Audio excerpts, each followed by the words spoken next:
পল্টন থানা আপনারা জানেন ২৮শে অক্টোবর ২০২৩ আমার উপর সরকার দলীয় সমর্থকদের যে নারকীয় হামলা, সেখানে ২৮শে অক্টোবরকে কেন্দ্র করে আমার জাতীয়তাবাদী সমমনা জোটের যে প্যান্ডেলটি ছিল সমাবেশস্থলে, সমাবেশটা ভেঙে আগুন ধরিয়ে দেওয়া হয়েছিল। সেখানে প্রায় ২০ লক্ষ টাকার উপরে ক্ষয়ক্ষতি হয়েছিল এবং সেখানে বিভিন্ন জেলা থেকে আমাদের নেতাকর্মীরা সমাবেশে এসেছেন এবং তাদের উপর দেশীয় অস্ত্রশস্ত্র নিয়ে আওয়ামী সন্ত্রাসীরা যে হামলা করেছে, রক্তাক্ত করেছে এবং সে হামলার পরে আহত হওয়ার পরে আমাদের নেতাকর্মীদেরকে যখন আমরা হাসপাতালের বেডে নিয়ে গেছি, প্রাইভেট বলেন সরকারি বলেন, কোনো হাসপাতালে সেদিন আমাদেরকে আশ্রয় এবং প্রশ্রয় দেওয়া হয়নি, কারণ সেদিন আমরা কোনো চিকিৎসা পাইনি। এবং তারই ধারাবাহিকতা আমি যখন আমার নেতাকর্মীদেরকে রক্ষা করতে গিয়ে যাই, তখনই আপনারা দেখেছেন সোশ্যাল মিডিয়াতে আমার উপর যে রক্তাক্ত হামলা হয়েছে, যে হামলার আমি তীব্র নিন্দা জানাই।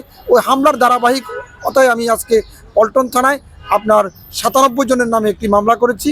আর সেই মামলা আমরা এজাহার দিয়েছেন। ওসি সাহেব আমাকে বলেছেন সন্ধ্যার ভিতরে তিনি মামলাটা রুজু করবেন এবং রুজু করে বিষয়টি আমি তাৎক্ষণিক আমি আপনাদেরকে বাকি বিষয়টি অবগত করতে পারবো। এবং কয়েকজনের নাম বলা যাবে? প্রথম সারি হচ্ছে দেন বাহারুদ্দিন নাসিম, যুগ্ম সাধারণ সম্পাদক, সাবেক এমপি আওয়ামী লীগ, এবং সাবেক স্বরাষ্ট্রমন্ত্রী আসাদুজ্জামান খান কামাল এবং এ আরাফাত।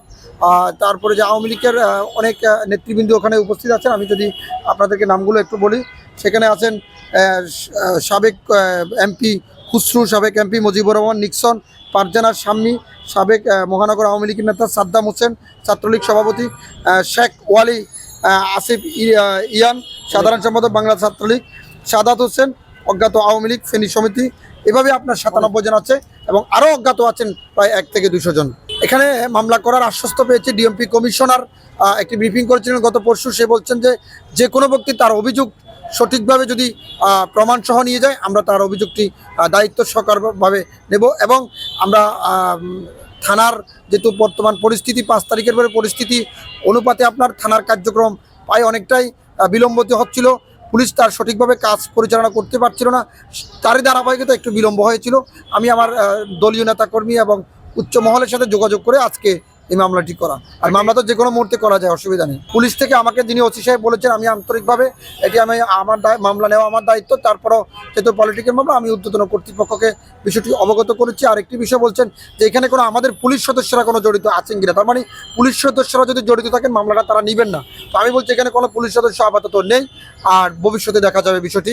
তো আমার কেন জানি মনে হচ্ছে ভারপ্রাপ্ত কর্মকর্তার বক্তব্য অনুযায়ী আমরা সঠিক সমাধান পাবো আশা করি ইনশাল্লাহ।